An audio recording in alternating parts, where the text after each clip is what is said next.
যদি তোমাদের আমাদের গল্পগুলো ভালো লাগে তো আমাদের এই চ্যানেলটি অবশ্যই সাবস্ক্রাইব করো। পুরানো যুগের কথা, যখন মানুষের জীবন ছিল সরল আর সাদামাটা, কিন্তু দূরে ছিল ভালোবাসা আর নেকির আলো।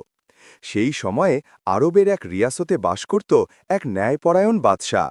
তার রাজ্যে ছিল ঘন জঙ্গল, উঁচু পর্বত আর সবুজ উপত্যকা, যেখানে লোকে পরিশ্রম করে রোজগার করত। সেই রিয়াসত থেকে কিছু দূরে একটা ছোট গ্রামে থাকত রহিম নামের এক যুবক। রহিম গরিব ছিল, কিন্তু তার দিল ছিল নেক আর হিম্মত ছিল অসাধারণ। তার বাবা মা এই দুনিয়া থেকে বিদায় নিয়ে গেছে, আর সে একা নিজের জীবন চালাত। রহিম তার কাছে বেশি সম্পত্তি তো ছিল না, বস একটা ছোট ঘর, কয়েকটা বাসন, অল্প কাপড় আর একটা পুরানো ঘোড়া, যেটার সবচেয়ে কাছের সাথী হয়ে উঠেছে। সে প্রতিদিন জঙ্গল থেকে কাঠ জমা করত আর শহরে বেচে রোজগার করত। একদিন রহিম শুনল যে অন্য এক দেশে তিজারতের অসংখ্য সুযোগ আছে, আর সেখানে গিয়ে যে কেউ নিজের ভাগ্য বদলে ফেলতে পারে।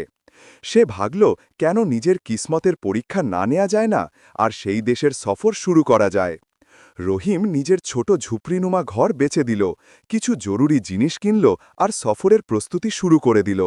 গ্রামের লোকেরা তাকে বোঝানোর চেষ্টা করল যে এই সফর খতরনাক, কিন্তু সে নিজের সিদ্ধান্তে অটল রইল আর বলল, আল্লাহর ওপর ভরসা করি। সফর শুরু করার এক রাত আগে রহিম স্বপ্নে দেখল যে এক নুরানি চেহারার লোক তাকে বলছে, বাবু, নেকি করা কখনো ভুলো না, কারণ আল্লাহ তাআলা কখনো কারো নেকি জায়া করেন না। রহিম সকালে উঠল তো স্বপ্ন মনে পড়ল, আর সে দিলে সেই কথা সঞ্চয় করে রাখল। পরের সকালে সূর্য ওঠার সাথে সাথে রহিম নিজের ঘোড়ায় সমান লাদল আর সফর শুরু করে দিল। গ্রামের লোকদের খেরাবাদ বলতে বলতে সে নিজের রাস্তায় বেরিয়ে পড়ল। লোকেরা তাকে দোয়া দিল আর আলবিদা বলল। সে আরাম করছিলই যে হঠাৎ ঝোপের মধ্যে একটা জোরে আওয়াজ এলো।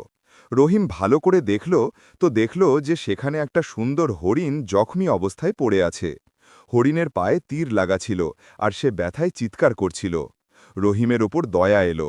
সে ধীরে ধীরে কাছে গেল আর নরম স্বরে বলল, ঘাবড়াম না, আমি তোমার সাহায্য করতে এসেছি। হরিণ ভয় পাওয়া চোখে রহিমের দিকে তাকাল। রহিম নিজের সফরি ব্যাগ থেকে কিছু ওষুধ বের করল, যা সে সফরের জন্য রেখেছিল। বড় সাহস আর ভালোবাসা দিয়ে সে হরিণের জখম থেকে তীর বের করল, জখম পরিষ্কার করল আর পট্টি বাঁধল। হরিণ স্বস্তির নিঃশ্বাস নিল আর রহিমের দিকে তাকিয়ে চোখ মিটমিট করল। রহিম তার মাথায় হাত বুলিয়ে বলল, আমি তোমাকে এখানে একা ছাড়ব না, এই জঙ্গল খতরনাক। সে ঠিক করল যে যতক্ষণ না হরিণ সুস্থ হয় সে এখানেই থাকবে। সে ঝর্ণার কাছে একটা ছোট ক্যাম্প বানিয়ে নিল। ৩ দিন পার হয়ে গেল। রহিম রোজ হরিণের দেখাশোনা করত, তাকে জঙ্গলি ফল খাওয়াত আর পানি খাওয়াত। হরিণ এখন আগের চেয়ে ভালো বোধ করছিল আর রহিমের সাথে আপনজন দেখাত। রহিমের মনে পড়ল যে তার আসল উদ্দেশ্য তো সফর, কিন্তু হরিণের জান বাঁচিয়ে সে ভেতর থেকে খুব খুশি ছিল। চতুর্থ দিন এলো তো সকাল সকাল রহিম দেখল যে হরিণ উঠেছে আর বিনা কষ্টে হাঁটছে ফিরছে। সে আল্লাহর শুকরিয়া আদায় করে বলল, আলহামদুলিল্লাহ, তুমি সুস্থ হয়ে গেছ। হরিণ রহিমের হাত তার মুখ দিয়ে ছুঁয়ে দিল, যেন শুকরিয়া আদায় করছে। হঠাৎ দূর থেকে শোরগোল শোনা গেল। শিকারীদের ঘোড়ার টাপ আর কুকুরের ডাকার আওয়াজ আসছিল। হরিণ ঘাবড়ে গেল আর রহিমের দিকে তাকাতে লাগল। রহিম বুঝল যে এরা সেই শিকারী যারা এটাকে খুঁজছে। রহিম হরিণকে ইশারা করে বলল, তাড়াতাড়ি যাও, দূরে চলে যাও, আর তাকে জঙ্গলের গভীরে ঠেলে দিল। হরিণ একবার পিছনে ঘুরে তাকাল আর তারপর দ্রুত জঙ্গলের দিকে দৌড়ে গেল। রহিম নিজের সমান গুছিয়ে নিল আর সফর চালিয়ে গেল, এটা জানা ছাড়া যে এই সাক্ষাৎ তার জীবন বদলে দেবে। রহিম যেই জঙ্গল থেকে বেরোল সে দেখল যে কিছু শাহী সিপাহী ঘোড়ায় চড়ে তার দিকে আসছে। তাদের পোশাক আর অস্ত্র দেখে স্পষ্ট বোঝা যাচ্ছিল যে এরা বাদশাহের খাস গার্ড। তাদের দেখে রহিম একটু ঘাবড়ে গেল, ভাবল যে বাদশাহের সিপাহী এখানে কি করছে। সিপাহীদের কাফেলা রহিমের কাছে এসে থামল। তাদের সর্দার জোরে আওয়াজে বলল, থামো, তুমি কে আর এখানে কি করছো? রহিম শান্তি সহকারে জবাব দিল, জনাব, আমি রহিম, এক মুসাফির, অন্য দেশে তিজারতের জন্য যাচ্ছি, রাস্তায় এখানে একটু বিশ্রাম করছিলাম। সর্দার সন্দেহের চোখে রহিমকে দেখল আর জিজ্ঞেস করল, তুমি কি কোনো জখমি হরিণ দেখেছ?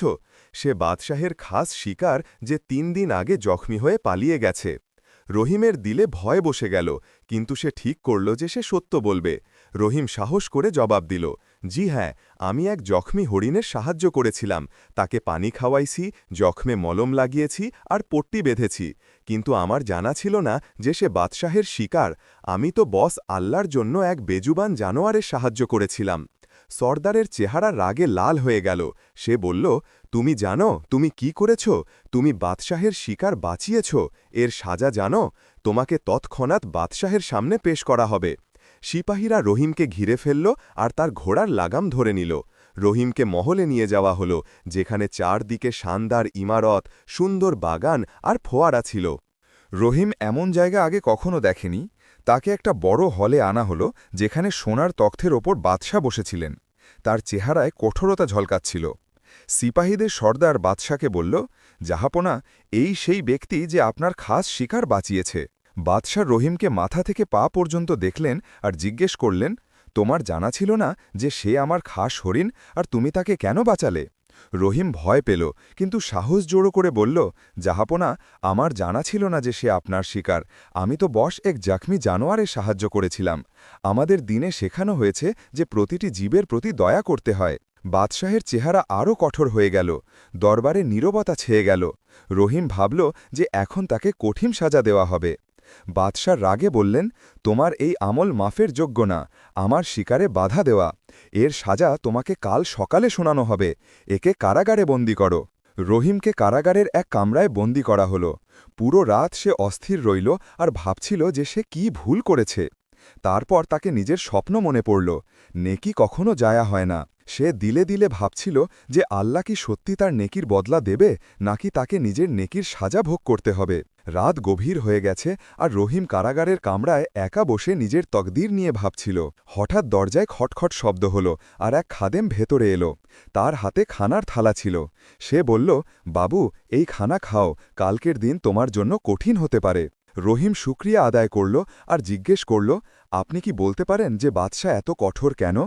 বুড়ো খাদেম আহা ভরল, বাদশাহ আগে এমন ছিলেন না। তার মেয়ে খুব অসুস্থ, কোনো চিকিৎসা কাজ করছে না, তাই সব সময় চিন্তিত থাকেন। আফসোসের কথা। রহিম বলল, আমি তার মেয়ের জন্য দোয়া করব। খাদেম রহিমের দিকে তাকালো আর বলল, তুমি ভালো মানুষ মনে হচ্ছে, তাই আমি তোমাকে একটা কথা বলছি। রহিম আগ্রহ নিয়ে জিজ্ঞেস করল, কি কথা? খাদেম বলল, বাদশাহ সেই হরিণ ধরার হুকুম দিয়েছিলেন, কারণ এক হেকিম বলেছিল যে তার শিং থেকে ওষুধ বানানো যায়। বাদশাহ নিজের মেয়ের চিকিৎসার জন্য তাকে ধরতে চেয়েছিলেন। রহিম ব্যথিত হয়ে গেল, কিন্তু আমি তো তাকে ছেড়ে দিয়েছি। যদি সে শাহজাদিকে সুস্থ করতে পারত, তাহলে হয়তো আমি খুব বড় ভুল করেছি। খাদেম বলল, ইনশা আল্লাহ তোমার নেকির ফল তোমাকে অবশ্যই মিলবে। আল্লাহর ওপর ভরসা রাখো। রাত গভীর পর্যন্ত রহিম ঘুমিয়ে পড়ল। সে স্বপ্নে দেখল যে কামরায় একটা জোরালো আলো ছড়িয়ে পড়ল। তার সামনে একটা সুন্দর নুরানি চেহারা দাঁড়িয়ে, যা ধীরে ধীরে হরিণের রূপে বদলে গেল। সেই হরিণই যাকে রহিম বাঁচিয়েছিল। স্বপ্নে রহিম অবাক হয়ে জিজ্ঞাসা করল, তুমি এখানে কিভাবে? হরিণ বলল, আমি কোনো সাধারণ হরিণ না, আমি সেই জঙ্গলের মহাফিজ। তুমি আমার জান বাঁচিয়েছিলে, এখন আমি তোমার সাহায্য করব। বাদশাহের মেয়েকে একটা অদ্বিতীয় ফুলের দরকার, যা শুধু আমি জানি। হরিণ নিজের শিং থেকে একটা চকচকে পাতা বের করল আর বলল, এই পাতা পানিতে ভিজিয়ে শাহজাদিকে খাওয়াও, সে সুস্থ হয়ে যাবে। কিন্তু এই কথা কাউকে বলো না যে আমি এসেছিলাম। বস এটুকু বলো যে এই জড়িবুটি তুমি নিজের গ্রাম থেকে এনেছ। রহিম পাতা নিল আর বলল, শুক্রিয়া, আমি তোমার সাহায্য কখনো ভুলব না। হরিণ হাসল আর বলল, নেকি কখনো জায়া হয় না। এতটুকু বলে হরিণ আলোয় বদলে গেল আর অদৃশ্য হয়ে গেল। ঠিক তখনই রহিমের চোখ খুলে গেল। সকাল হয়ে গেছে। সিপাহীরা রহিমকে নিতে এলো আর বলল, বাদশাহ তোমার অপেক্ষায় আছেন। রহিম নিজের সমান তুলল আর সাহস নিয়ে তাদের সাথে চলল। তার দিলে আশার একটা রশ্মি জ্বলে উঠল। আল্লাহর শুকরিয়া, হয়তো এখন আমার সাথে ভালো হবে। দরবারে বাদশাহ কঠিন চেহারা নিয়ে তখ্তে বসেছিলেন। অজির আর পাহারাদার দুই পাশে সারি দিয়ে দাঁড়িয়েছিল। রহিমকে মাঝে আনা হল। বাদশাহ বললেন, রহিম, তোমার অপরাধ গুরুতর। তুমি শাহী শিকারে বাধা দিয়েছ, এর সাজা মৃত্যু। পুরো দরবার নিস্তব্ধ হয়ে গেল। রহিম কাঁপছিল, কিন্তু সাহস করে বলল, জাহাপনা, আমি সাজা মেনে নিতে প্রস্তুত, কিন্তু একটা অনুরোধ, আমি শুনেছি আপনার মেয়ে অসুস্থ, হয়তো আমি তার সাহায্য করতে পারি। কি বললে তুমি? বাদশাহের চোখ চকচক করে উঠল। তুমি আমার মেয়ের সাহায্য কিভাবে করতে পারো, যখন আমার সব হেকিম ব্যর্থ হয়েছে? রহিম নিজের কাপড় থেকে সেই পাতা বের করল যা সে হরিণের জখমে লাগিয়েছিল। এটা আমার গ্রামের একটা খাস ওষুধ। বাদশাহ ওজিলের দিকে তাকালেন। ওজির বললেন, জাহাপনা, সম্ভব, এটা কোনো চাল হতে পারে। বাদশাহ বললেন, যদি এটা সত্যি হয় তাহলে আমি নিজের মেয়ের জন্য যা কিছু করতে প্রস্তুত, একে একটা সুযোগ দাও। রহিমকে শাহজাদির কামরায় নিয়ে যাওয়া হলো। সে বিছানায় অচেতন পড়েছিল, চেহারা ফ্যাকাশে আর নারী দুর্বল। রহিম পাতা পানিতে ভিজাল, পানি হালকা সবুজ হয়ে গেল। সে বাদশাহের অনুমতি নিয়ে সেই পানি শাহজাদির ঠোঁটে লাগাল আর কিছু ফোঁটা খাওয়াল। কিছু মুহূর্তের জন্য কামরা নিস্তব্ধ রইল। সবার চোখ শাহজাদির ওপর। হঠাৎ তার ঠোঁটে নড়াচড়া হল, চোখ খুলল, রং ফিরে আসতে লাগল।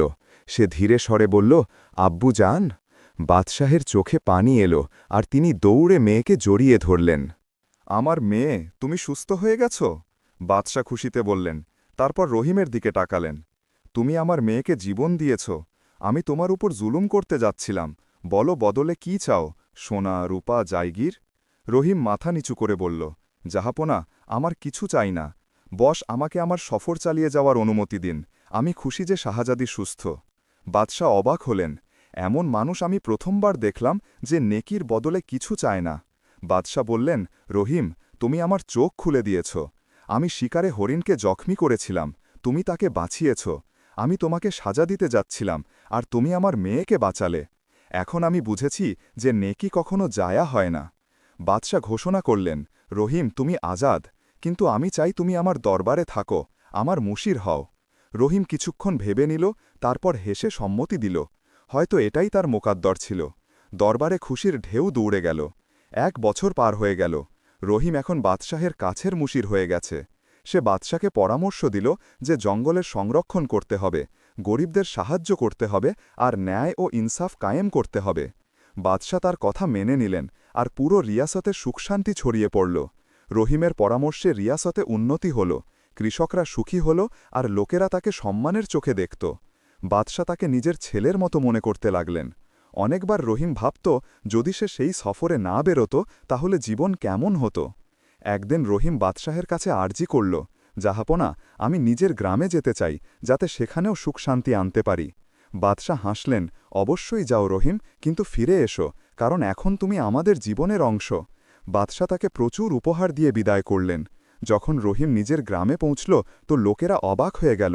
যে কোনোদিন সাধারণ মুসাফির ছিল, এখন শাহী পোশাকে ফিরেছে। রহিম সবাইকে নিজের গল্প শোনাল। আমি বস, একটা ছোট নেকি করেছিলাম, আর দেখো আল্লাহ আমাকে কত নেয়ামত দিয়েছেন। সে বাদশাহের দেওয়া মাল থেকে গ্রামে একটা বড় কুয়ো বানালো। মসজিদের মেরামত করালো আর গরিবদের সাহায্য করল। লোকেরা তাকে দোয়া দিতে লাগল। 3 দিন গ্রামে থেকে সে আবার মহলের দিকে রওনা হল। রাস্তায় তাকে সেই জঙ্গল মিলল যেখানে সে হরিণের সাহায্য করেছিল। সে সেই ঝর্ণায় থামল, পানি খেল আর চারিদিকে তাকালো। হঠাৎ তার অনুভূতি হল যে কেউ তাকে দেখছে। ঘুরে দেখল তো সেই সুন্দর হরিণ সামনে দাঁড়িয়ে। রহিম হেসে তার মাথায় হাত বুলালো আর বলল, তুমি আবার আমার জীবনে এসেছ। নিশ্চয়ই এটা আল্লাহর তাদবীর, আর তিনি সবচেয়ে ভালো তাদবীরকারী। সে আরও বলল, আমার এখন পুরো বিশ্বাস যে নেকি কখনো জায়া হয় না। যে মানুষ নেক কাজ করে সে কখনো ব্যর্থ হয় না। ফল হয়তো দেরিতে মেলে, কিন্তু আল্লাহ প্রতিটি নেকির বদলা অবশ্যই দেন। হরিণ নিজের শিং জমিনে ঠেকালো, যেন কিছু বলছে। রহিম মাথা নিচু করল আর চুপচাপ হাসল। সে জানত যে এটা আল্লাহর পক্ষ থেকে একটা ইঙ্গিত। রহিম আবার দরবারে ফিরল আর বাদশাহের সাথে মিলে ন্যায় ইনসাফ নিয়ে হুকুমত চালাতে লাগল। রিয়াসতে আবার শান্তি, বরকত আর নেকির আলো ছড়িয়ে পড়ল। এই গল্প থেকে আমরা অনেক গুরুত্বপূর্ণ শিক্ষা পাই। নেকি কখনো জায়া হয় না। রহিম হরিণের সাহায্য করল, আর পরে আল্লাহ স্বপ্নের মাধ্যমে তাকে পথ দেখালেন। কখনো কখনো নেকির ফল তৎক্ষণাৎ চোখে পড়ে না, কিন্তু দেরিতে অবশ্যই মেলে। আল্লাহ তাআলা প্রতিটি নেকির বদলা দেন, কখনো কখনো এমন উপায়ে যা আমরা কল্পনাও করতে পারি না। রহিম তো কখনো ভেবেছিল না যে এক জখমি হরিণের সাহায্য করা তাকে বাদশাহের মশির বানিয়ে দেবে। খাঁটি নিয়তে করা সাহায্য কখনো বৃথা যায় না। রহিম কোনো লাভের আশা ছাড়া হরিণের সাহায্য করেছিল, আর এই আমলই তার জীবনের মোড় ঘুরিয়ে দিল।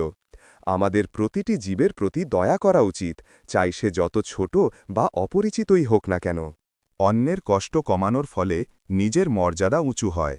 কঠিন পরিস্থিতিতেও সত্য আর ইমানদারি ছাড়া উচিত না। ইসলামী শিক্ষা আমাদের এটাই শেখায় যে নেকি করতে থাকো, কোনো বদলার আশা ছাড়া।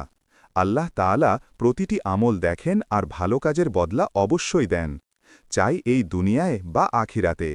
বন্ধুরা, এমনিভাবে নিজের ভালোবাসা আর সাপোর্ট বজায় রাখো। আল্লাহ তোমাদের সবাইকে সুখী রাখুন, আমিন।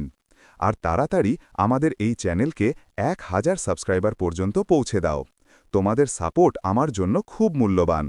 আল্লাহ তোমাদের সবাইকে সবসময় সুখী রাখুন, সুস্থ রাখুন। তোমাদের আর তোমাদের পরিবারের ওপর নিজের রহমত বর্ষণ করুন আর তোমাদের জীবনে বরকত দান করুন। তোমাদের প্রতিটা লাইক আর সাবস্ক্রিপশন আমাদের জন্য মোটিভেশন, যে আমরা তোমাদের জন্য আরও ভালো আর আকর্ষণীয় ইসলামী গল্প নিয়ে আসি। আল্লাহ তোমাদের প্রতিটি কষ্ট থেকে বাঁচান আর তোমাদের প্রতিটি দোয়া কবুল করুন। খুব খুব শুকরিয়া বন্ধুরা, এত সাপোর্ট করার জন্য। মিলব আর একটা গল্প নিয়ে। ততক্ষণ পর্যন্ত আল্লাহ হাফেজ।